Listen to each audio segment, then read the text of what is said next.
Yahobu, Bapak Ibu Pendeta, Sinenge, Majelis dan warga Gereja Amin, ini adalah channel YouTube Sinode Gereja Amin.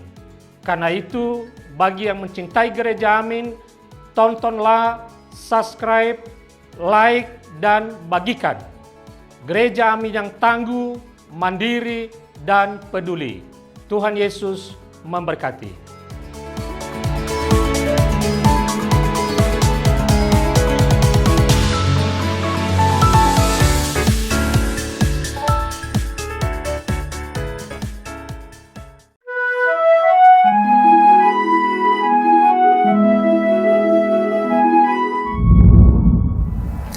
Shalom sahabat YKB, senang dapat menjumpai saudara dalam acara Wasiat Kekal, yakni berupa renungan firman Tuhan yang memandu kehidupan kita sehari-hari. Saya Pendeta William Suryajaya, saat ini melayani di GKI Kutisari Indah, Surabaya. Nah, renungan kita pada hari ini diambil dari Renungan Harian Wasiat tanggal 10 Juni 2025 berjudul Mewariskan Obor Iman. Mari kita bersama berdoa sebelum membaca dan merenungkan firman Tuhan. Tuhan, terima kasih untuk firman yang kami akan baca dan renungkan bersama. Dan tolong kami supaya kami dapat mengerti, memahami, dan melakukannya. Di dalam nama Tuhan Yesus kami sudah berdoa. Amin. Sahabat YKB yang dikasihi Tuhan, nas Alkitab pada hari ini terambil dari Mazmur 48. Dan kita akan bersama membaca secara khusus ayat yang ke-15. Mazmur 48 ayat yang ke-15 tertulis demikian. Sesungguhnya inilah Allah, Allah kitalah Dia seterusnya dan untuk selamanya.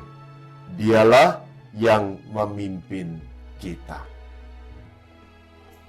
Sahabat YKB yang kasih Tuhan, John M. Dresser dalam bukunya Orang Tua Penerus Obor Iman menyatakan bahwa jika satu generasi gagal meneruskan obor iman, maka generasi berikutnya tak akan mengenal Allah dan akan hidup dengan mengabaikan kehendaknya.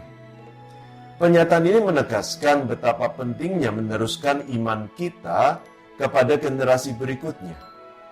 Nah, pemazmur dalam Mazmur 48 mengajak kita untuk menceritakan kebaikan Tuhan yang telah kita alami dalam perjalanan hidup kita kepada generasi berikutnya.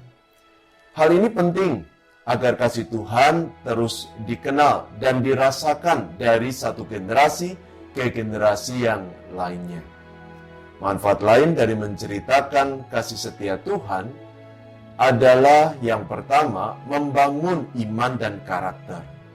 Menceritakan kebaikan Tuhan menjadi sumber inspirasi bagi generasi berikutnya untuk memahami hidup dalam ketaatan kepada Tuhan yang diperlihatkan dalam kasih kepada sesama. Nah, manfaat yang lain yang kedua adalah menguatkan komunitas keluarga dan gereja. Karena ketika kita berbagi kisah mengenai kebaikan Tuhan, kita memperkuat ikatan dalam keluarga dan komunitas gereja, tempat di mana kita berada, agar berpegang teguh pada Tuhan. Nah, manfaat yang ketiga adalah mempersiapkan generasi yang tangguh. Ketika generasi berikutnya mengimani kebaikan Tuhan, maka mereka akan siap menghadapi tantangan hidup di masa depan bersama dengan Tuhan.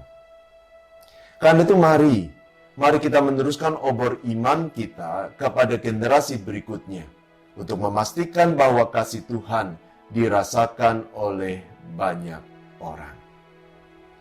Amin. Mari kita berdoa.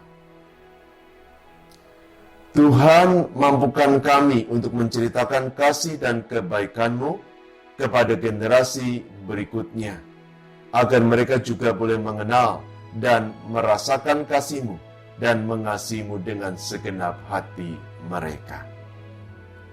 Amin. Demikian renungan pada hari ini. Jangan lupa subscribe, like, dan bagikan kepada yang lain. Tuhan memberkati.